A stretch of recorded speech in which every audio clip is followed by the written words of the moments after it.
I do have Ms. Real here, Luann Real. All right, this is 25T84. I have Ms. Real appearing in person today in the courtroom. I'm Mr. Barnett at the District Attorney's Office. We sent this matter over for a pretrial readiness conference. We're set for trial on March 12th at 8 a.m. Ms. Real, I see that you're still representing yourself in this matter. Is that correct? I would like to invoke my right to remain silent. All right. Mr. Barnett, anything from the state we need to take care of? No, Your Honor. All right. We're set for jury trial on March 12th. And we'll come back one more time for a pretrial readiness conference. I did issue a case management order in this case on November the 3rd. Ms. Real, you are required to comply with that case management order. I do want to ask you a couple of questions just to make sure you understand that you do have a right to represent yourself. I understand that you've typically just stated that you wanted to exercise your right to remain silent, but I want to go over this with you. You understand that the allegations that you're facing are up to a Class 1 traffic offense, which is up to 364 days in the county jail. That is the maximum penalty on that charge. How much education do you have, Ms. Real? I would like to invoke my right to remain silent. All right. Do you understand that there are legal complexities in this case that ultimately that even though you're representing yourself, that you're going to be required to under the same standards, rules of evidence that the district attorney would be under. Do you understand that? Do you understand that, I Ms. would Real? like to invoke my right to remain silent. Ms. Real, this has nothing to do with your innocence or your guilt. I'm trying to determine whether or not you're capable of even representing yourself. I've been very, very patient with you. You haven't even stated your name. I'm not even quite sure that you are Ms. Real. I called Ms. Real to come up here and you stand up here. And so I'm basing on that an assumption, I guess, that I'm making. But I have to establish certain things to make sure that you understand what you're faced with here. You have a right to remain silent of anything that might implicate you in any sort of criminal activity, whether or not you've gone to schools that are making it. It's called an Arguello advisement, so we refer it to. It's to make sure that you understand that I know that you're competent to represent yourself. Do you want to represent yourself in this matter? I am invoking my right to remain silent. All right, I'm going to take that as a yes. You understand, obviously, you have a right to remain silent. Finding that you can represent yourself in this matter. We're going to go ahead and continue on with the jury trial. We'll set this for one more pretrial conference. Mr. Waldo Mr. Barnett. And I do not understand. Hey guys, and welcome to today's video. Today we've got a couple of sovereign citizen Karens in court, both heading toward upcoming jury trials that I'll be breaking down for you. The first one is a sovereign citizen who claims she's invoking her right to remain silent, but then immediately goes on to fill the record with non-stop word salad. So let's get into it. First of all, you have put me in a compromised situation. I do not speak Latin. Okay. I do not know the Latin language. Am I in your commercial jurisdiction? Ms. Real. Or, okay. let me speak. Okay, if you want to speak, yeah, go ahead. Am I in your commercial jurisdiction? Are you going to give me an interpreter? I still do not understand. I don't know what's going on. My freedom is at stake. I have the right to counsel. My freedom's at stake. You charge me a fee. You separate common law to my freedom with commercial law, where you impose a fee on me. All right, so Ms. Real, I'm going to interrupt you. Ms. Prove Real. it both ways. Ms. Real, I'm going to interrupt you now. So do you, Which Ms. jurisdiction Ms. Real, if you don't stop, I'll hold you in contempt and I'll put you in custody. Stop. You clearly understand the English language, and I'm speaking to you in English. Do you need an interpreter in another language? Because I'm not speaking in Latin. I'm speaking in the English language. You just stated to me that you have a right to counsel. Would you like an attorney appointed to represent you? Can I finish speaking? Can I finish speaking? What do you need to say, Ms. Real? Okay, then I am invoking my right to remain silent. If I cannot speak, then I am invoking my right to remain silent. Then what would you like to say? I'm trying to say it. You're not allowing me. You were doing much better when you were invoking your right to remain silent. But go ahead. Tell us what you don't understand.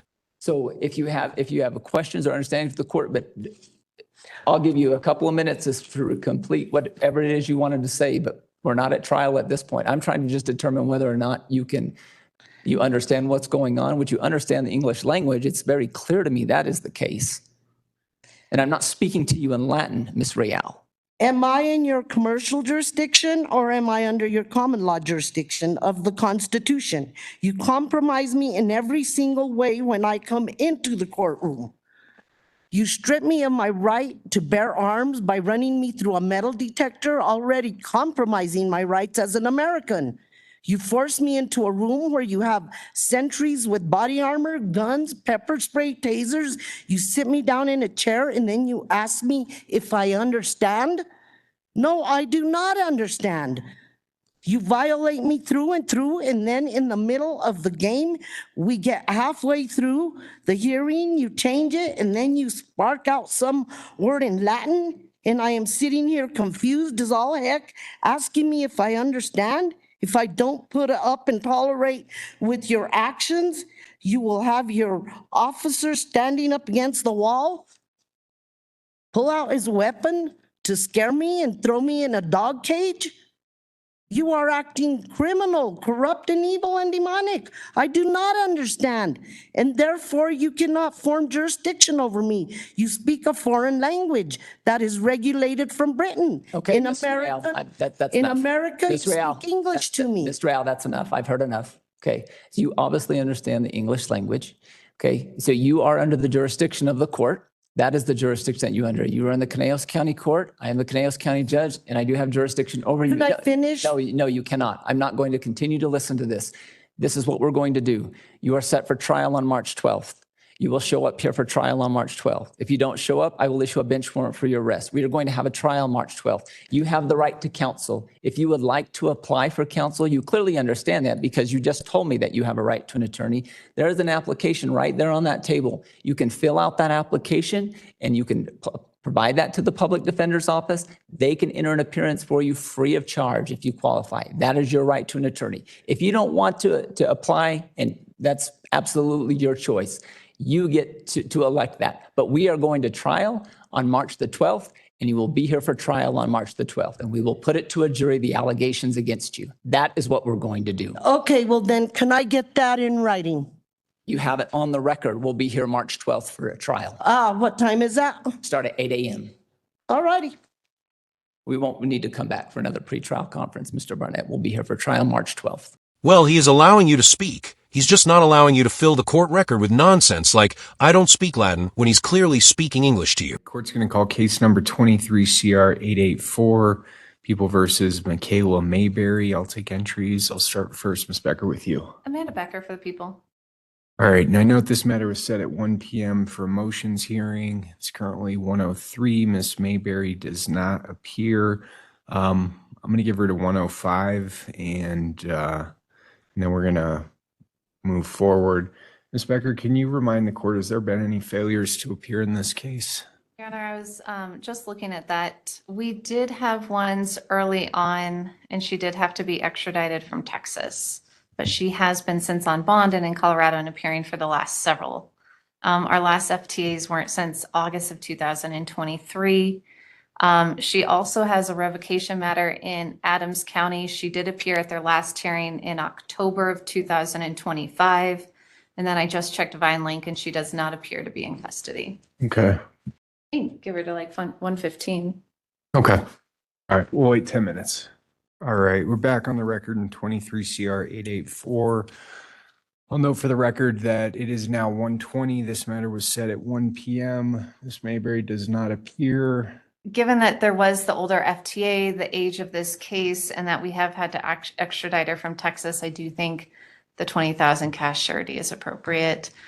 She also has somewhat of criminal history for VPOs primarily, and some other trespass to dwellings. So also a history of not complying with court orders, which is also why I'd asked for the $20,000 cash surety. All right, what the court's going to do, I'm going to find that Ms. Mayberry has failed to appear. I'm going to revoke her bond. Court's going to issue a warrant. Court will set a new bond in the amount of $20,000 cash or surety that is based on Ms. Mayberry's prior history of failing to appear, as well as her criminal history and the severity of the underlying charges in this case. We'll maintain our trial dates, and I think we need to see when Miss Mayberry is picked up and go from there. So I guess we'll be seeing her in early March when a jury of her peers will decide whether her sovereign citizen arguments actually hold up in court or not.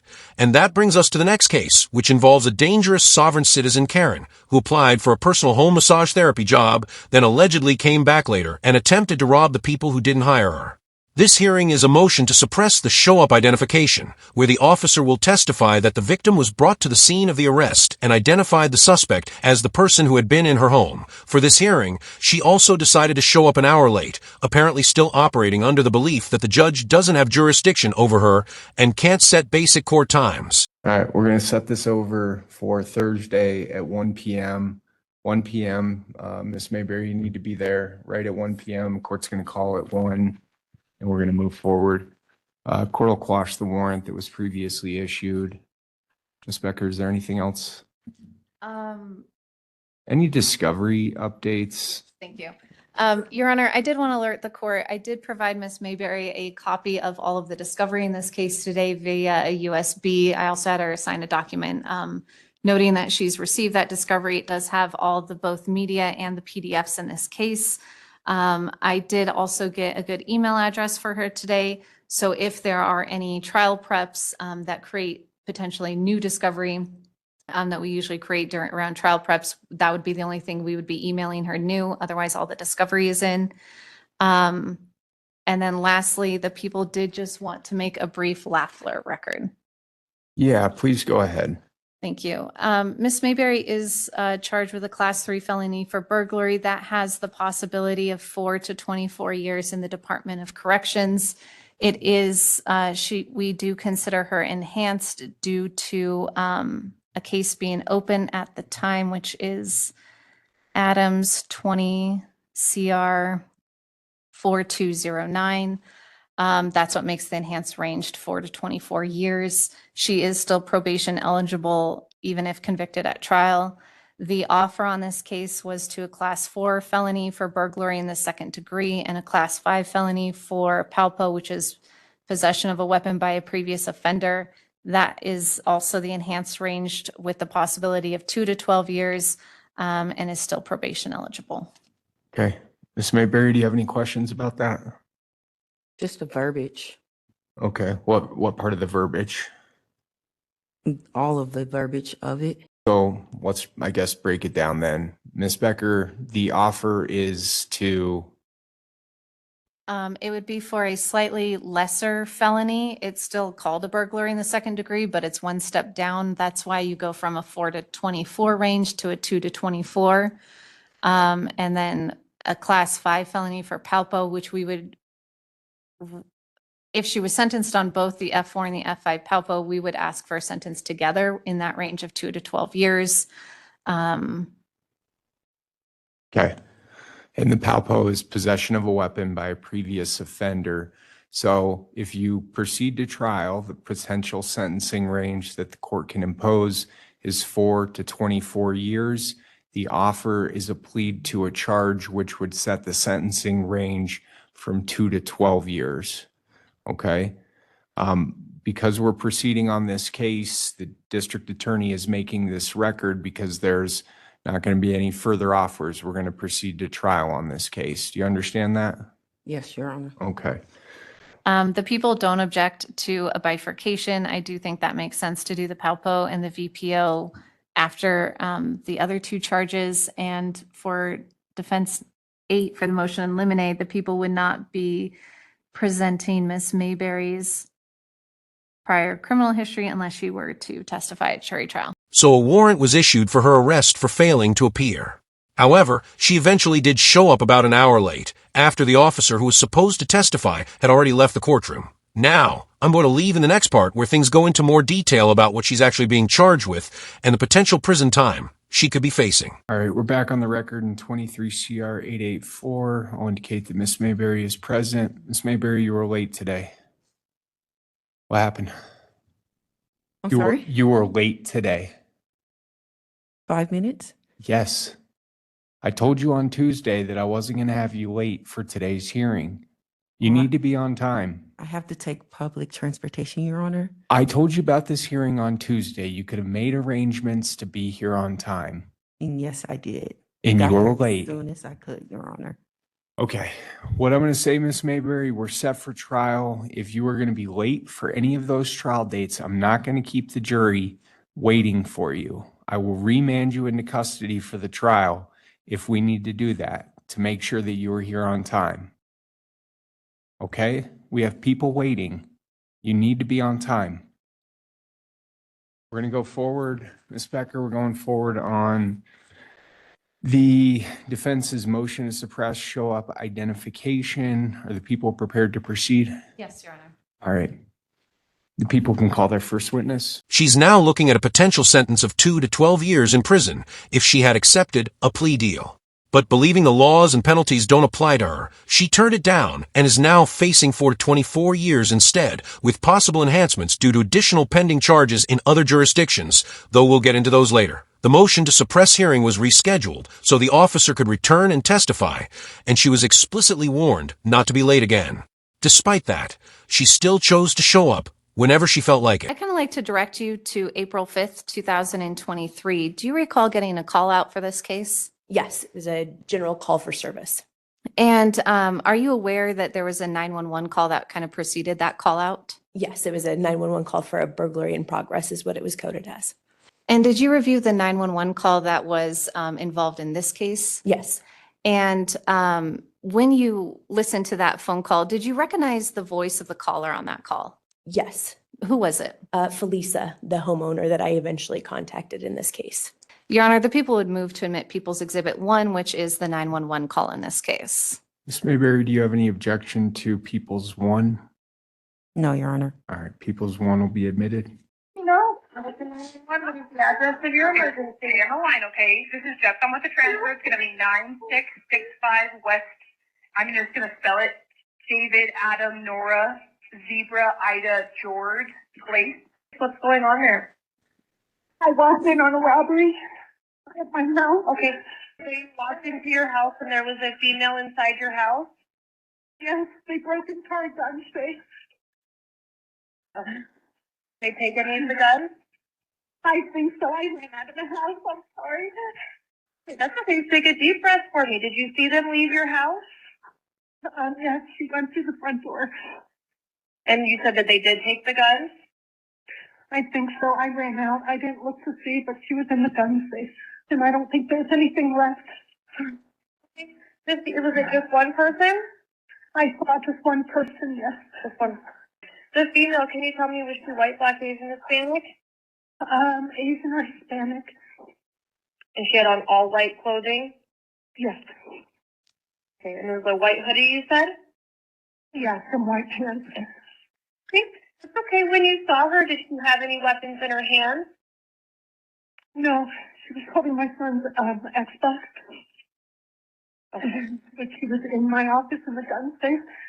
On that call, did the victim indicate if the person was a male or a female? Female. And how did she describe her race? Hispanic or Asian is what she described it as. And how did she describe what the person was wearing on their face? An M95 mask. Okay. And did she describe what the person was wearing? All white. Thank you. And that was with a hood? Yes. Okay. And did she also say that she was thin-billed? Thin-billed, yes. Thank you. So after that point, where did you transport the victim to? Hogback Hill Park, which is where my officers had detained the person that matched the description given. How far was that from the house that was burglarized? It's a few blocks, not very far at all. A drive less than 2 minutes. Would it have been within walking distance? Yes. And where was, when you kind of got on scene for that show up, can you describe where was the suspect? Sure. The suspect had been taken out of the patrol car, was standing next to the patrol car with my two officers that were on scene, and approximately 20 feet from where my vehicle eventually stopped for the show up to occur. Were the two officers next to the suspect in uniform? Yes. And you said it was a patrol car. Was it a marked patrol car? Yes, marked unit. Was the suspect detained in handcuffs? Yes, And when were you wearing body-worn camera on that day? I was. And was it working correctly? Yes, Have you reviewed that in anticipation of today? yes. Your Honor, the people would move to admit People's Exhibit 2 and just do a 1-minute clip from officers' body-worn camera of that day. Any objection to 2? No, no, Your Honor. Ms. Mayberry, I'm not sure you're appreciating the serious nature of this. You need to be off your phone. Turn your phone off. It's not a good look to show up late to a hearing you yourself requested. Nevertheless, the officer is still present, and what follows is her testimony regarding how she was notified of the crime and how the victim came to identify the person sitting in the defendant's seat. That I've cut out a lot of the procedural back and forth, but kept the relevant parts, including the 911 call and the body cam audio. I will move to publish People's Exhibit 2, which is a clip of 1850 to 1921. You can go ahead. So I just have to ask you these questions. Do you recognize the person you viewed? Yes, Okay. If so, from where do you recognize them? my office, my house. Okay. And are you confident, somewhat confident, or not confident at all? Confident. Okay. And then and how did she indicate that she knew her from? From in her home, in her office. Thank you. There was somebody else on that clip. Who was in the car with you all? Her husband, she had requested that her husband go with us. She was greatly distressed and had requested that he ride with us while she did the show up. Prior to the victim indicating that she recognized the victim, did her husband say anything like, that's her, or did he identify her before the female victim said anything? No, he said you can't recognize her from the clothes or can't recognize them from the clothes. And that's as we were driving past. He's like, is that them? And she said, I don't. And then he's like, you can't recognize from the clothes. And she said that she needed to turn around. So there was no recognition from him prior to. Did he ever make statements about his knowledge about the suspect? Yes. When was that? We were going through property that had been located and on the suspect at the time of being detained. And we found a Jeep car key. And the husband then said, oh, I think I know who this person is. And it was all in relation to having found a Jeep car key. And how did he say he recognized the suspect? He said that he had interviewed her for an in-home massage therapist position and had elected not to hire her. Did he indicate how much earlier that interview occurred before this burglary? I believe it was in January. Okay, so like in 3 months. So like in mid-January 2023? Yes. But if she doesn't have her phone on, how is she ever going to play Prison Simulator? Besides, she needs it so she can keep checking the website that handed her the get out of jail script. Next voice 8. All right, so that's the end of the testimony. Now it's time for her to pull out the script and start with her sovereign citizen arguments. Becker, brief argument. Thank you, Your Honor. In this case, the witness did have the opportunity to observe the criminal at the time of the crime. She did provide a detailed description on the 911 call. The main change here is that she described the individual as being either Asian or Hispanic. I think it's very clear that Ms. Mayberry is African American. The 911 call did indicate that she was wearing an N95 mask, but I do think that that would sort of probably be the reasonable explanation for the difference in race. Otherwise, she was described as having worn all white that day. As seen in Peoples 3 and 4, she is clearly dressed all in white. She also has a white hoodie as described. She was contacted with items from the house that the victims recalled. And then, so the accuracy of the prior description was very accurate in this case. And then when the victim did view the defendant, she was very certain that that was the person she had just seen in her office. And the time between this was only 30 minutes, so it was a very short period of time. So for those reasons, I would ask that defense's motion 10 be denied. All right, thank you. Ms. Mayberry, any argument you wish to make? Yes, I would like to make a statement. Your Honor, I respectfully appear today by special limited appearance as the living woman, Michaela Jean Mayberry. Well, you're now looking at a situation that could land you in prison, potentially in Colorado and Texas, making things a bit safer on the streets. But go ahead, continue. Next voice 10. Okay, the motion to suppress was denied by the judge, and now it's time for him to lay out the scheduling and court instructions for the defendant, who is clearly not taking either the trial or her freedom seriously. I do need to say this on the record. For my fundamental understanding, and I speak them in good faith and honor. I'm here today in proper persona, not first pro se, not as a defendant, not as a surety. I'm not representing a legal fiction. I do not voluntarily submit to any role presumed upon me under administrative titles or statutes. I reserve all my rights without prejudice under UCC 1308, and I demand that none be waived knowingly or unknowingly. Do not consent to any contract or jurisdiction not fully disclosed and agreed upon. Notice has already been served, including IRS Form 2848, Form 56, formally revoking all presumed power of attorney and fiduciary relationship that may have been assumed by this court or its officers. I do not consent to joinder with any corporate entity bearing my name in all capital letters, and I'm not entering a plea. I respectfully stand on my rights.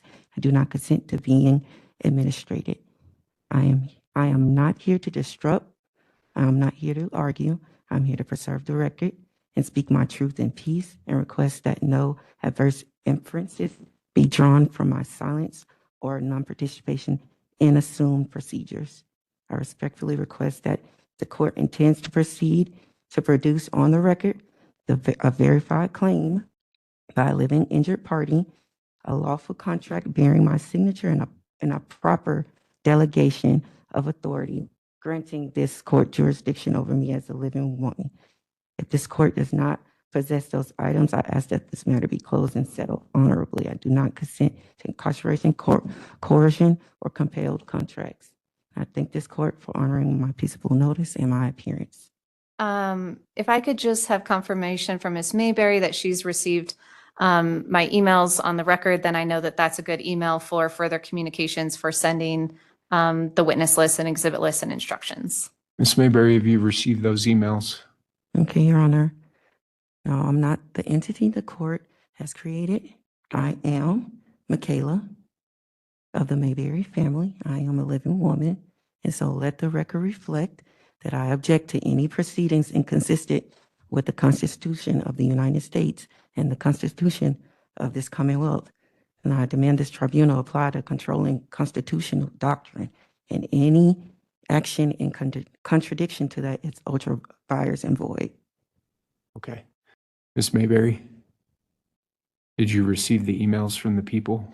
Again, Your Honor, let the record reflect that I object to any proceeding inconsistent with the Constitution of the United States and the Constitution of this Commonwealth.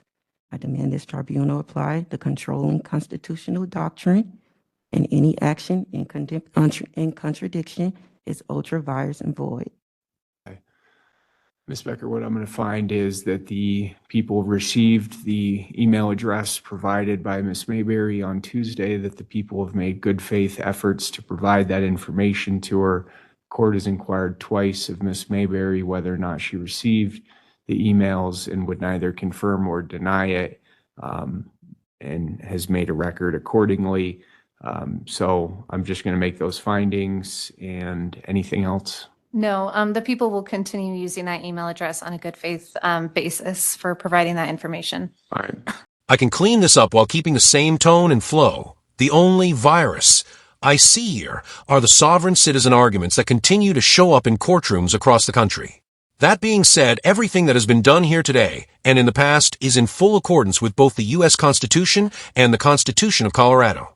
With that in mind, my advice would be to start getting your affairs in order, because it doesn't look like you'll be seeing the sunshine of freedom anytime soon. Her jury trial is set for next week, and since those trials usually run long, you can expect that video next Friday. On top of that, she's also facing 2 other cases in separate jurisdictions, so I'll be keeping an eye on those as well and providing updates as they develop. If you enjoyed the video, hit the like button. If you didn't, hit the dislike. Either way, leave a comment below and subscribe with notifications on so you don't miss any of my future content. The trial starts at 8 a.m., Ms. Mayberry, 8 a.m. on February 9th, 2026. All parties are to be prepared to proceed to trial at that time. Ms. Mayberry, I'm going to go through some of the trial procedures with you so that you are aware of them. So how this is going to work, I'm going to have the attorneys, I'm going to have Ms. Becker and yourself present at 8 a.m. We're going to address any preliminary issues that the parties feel the court needs to address before we bring the jury up. I'm then going to have our clerk go down and grab the jury. We're going to bring up approximately 40 jurors who are going to be on our jury panel. Court is then going to go through and do a full voir dire. Voir dire is questioning of the jury panel to ensure that they are able to serve as fair and independent, fair and impartial jurors in the case. Ms. Becker will then have the opportunity to ask questions of the potential jurors. You will also have the opportunity to ask questions of any of those potential jurors. At the conclusion of your questioning, each side will have the opportunity to exercise what we call preemptory strikes. That means you'll be able to strike at least 5 of the jurors. If we seat an alternate, it'll be 6 strikes. And then through that process, we're going to whittle the jury panel down to either 12 or 13 jurors. After the jury is impaneled, the people will then have the ability to present an opening statement. An opening statement is not evidence. It's essentially an outline of what the people intend on showing at trial. You likewise will have the opportunity to make an opening statement. And then at the conclusion of opening statements, the people will be able to present any witnesses or evidence that they wish to support their case. A couple of things to keep in mind: the people in this case always bear the burden of proving your guilt beyond a reasonable doubt. You are not required to present any witnesses or evidence, as the burden of proof always rests with the people. During the trial, you will have the right to testify. If you choose not to testify, the court will instruct the jury that they're not to consider that silence for any purpose and not hold it against you in any way. If you do testify, the court will go through an advisement with you to ensure that you understand your rights and the implications of your testimony and how that testimony could be impacted. Specifically, because you do have a prior criminal history, the court will advise you that any felony convictions that you have, if you do testify, may be admitted to impeach your credibility. Again, the court will go through this advisement at the trial. At the conclusion of the people's case, you will then have the opportunity to present any witnesses or evidence that you wish to present in your defense. The people will have the opportunity to cross-examine any witnesses called by you. At the conclusion of the presentation of evidence, the parties will have the opportunity to make a closing argument. A closing argument, much like the opening statement, is not evidence. Essentially, it's a summation of what you're going to be asking the court to find based on the evidence that was presented at trial. The court will then review the jury instructions with the jurors, and then they will begin their deliberations. It is critical, Ms. Mayberry, that if you seek to admit any witnesses or exhibits, that you provide those witnesses' names and any proposed exhibits to the people in advance of trial. Specifically, you need to file your exhibit list 7 days prior to trial. That needs to be filed with the court. You need to file your witness list 7 days prior to trial. That also is to be filed with the court. If you have any proposed jury instructions, you will not need to submit those jury instructions until the people conclude their presentation of evidence. However, if you do have any jury instructions you wish to propose, those need to be in a finalized manner so that the court can consider them without any undue delay to the jurors. And Ms. Becker, any further advisement? How long for voir dire and opening? I would give 20 minutes for voir dire and 10 minutes for opening. Thank you. Okay. No further advisements. Thank you. Okay. Ms. Mayberry, understanding the record you made earlier, do you have any additional record you wish to make today? No, Your Honor, let the record reflect that I object to any proceedings inconsistent with the United States and the Constitution of this Commonwealth. I demand this tribunal apply the controlling constitutional doctrine. Any action in contradiction is ultra vires and void.